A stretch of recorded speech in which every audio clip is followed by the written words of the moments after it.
came and persuaded us that our enemy as a region is Raila Odinga, who is a witch doctor. And since Uhuru Kenyatta has brought him, and Uhuru Kenyatta does not mean well for us, we should hate Uhuru Kenyatta and trust William Ruto to carry our destiny. We believed him. He's very good in driving narratives. So when he came to the mountain, he needed to drive a narrative against Rigathi Gachagua, thinking that the people are as gullible as they were then.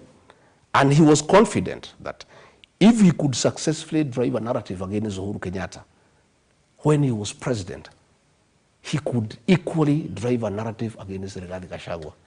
And he cobbled this narrative of 10 billion. The purpose was to show the people of the Mount Kenya region, this Gachagua guy is a very selfish man. So did you or did you not blackmail the president? Of course I did not blackmail the president, because if I did, Rogers, yes, it would have been accusation number 1 before the Senate. Impeachment. This impeachment was crafted by William Ruto. It was drafted by the National Intelligence Service and Professor Kindiki. And the president even had blackmailed him. Blackmail is a criminal offense. It should have been accusation number 1. It did not appear anywhere. Since October 18, the president has never talked about it until he came to the mountain. And the president had better make up his mind why he ordered me out of office. When he went to Western Kenya, he said he got rid of me because I was incompetent and tribal. He never told the people of Western Kenya asking for 10 billion. When he went to Northeastern Kenya, he said he got rid of me because I'm divisive and I don't like the unity of the country. When he went to Nyanza, he said that I am primitive, yeah, and corrupt. When he came to the mountain, he never said I'm tribal, because he cannot say that. He never said I'm incompetent, because he cannot do that. Okay. He said that I was asking for 10 billion. In fact, on Thursday morning, he met Madeira women dancers. There is a group of 1,000 women that I put together to dance for Uhuru Kenyatta, and then I handed them out to William Ruto. Most of them are friends of my late mother. Others are women who have educated their children from Form 1 up to university. My friends. He met them and told them, huyu Rigathi wenu alikuwa anaitisha mimi bilioni 10.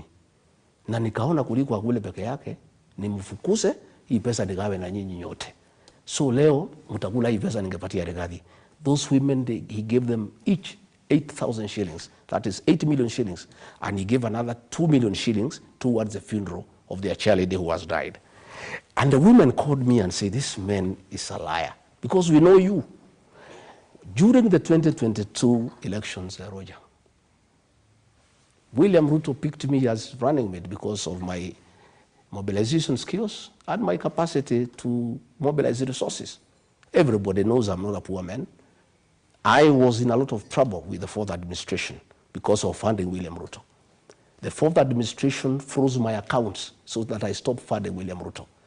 The fourth administration blocked all my businesses so that I stopped giving money to William Ruto. I put serious money into his campaign. I am not the kind of man to go asking William Ruto to give me any money. In any case, let me ask you a question.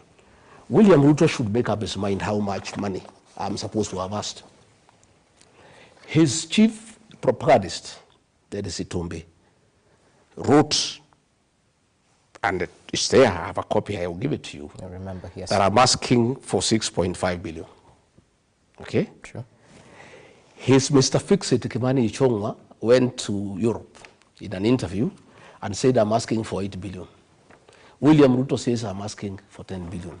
Between his Mr. Fix-It and his chief propagandist and William Ruto, can't they sit down and agree the figure that Rigathi Gachagua is supposed to have asked for? So I want to explain to you that there is nothing like that. It was just a narrative he wanted to bring to the mountain because he needed to explain to them. Because he committed himself that he would never humiliate his deputy. He went beyond got rid of me. He needed something to tell the people of the mountain. But of course everybody knows it's a lie, because if that was true, it should have come in the impeachment. Again, let me tell you, Rogers. But I have to ask you, because you're equally on record in public mentioning that President William Ruto offered you 2 billion Kenya shillings to resign ahead of your impeachment in October. Yes. So isn't that a counter-narrative? No. I talked before. He talked the other day. Okay. I have not talked after he has talked. So your claims are true? I said he talked to me. He sent a very senior officer in government. Well, he called me myself when we disagreed and said, I cannot work with you. I would like you to resign. And if you don't, I'll impeach you. And later on in the interview, I'll tell you why we disagreed.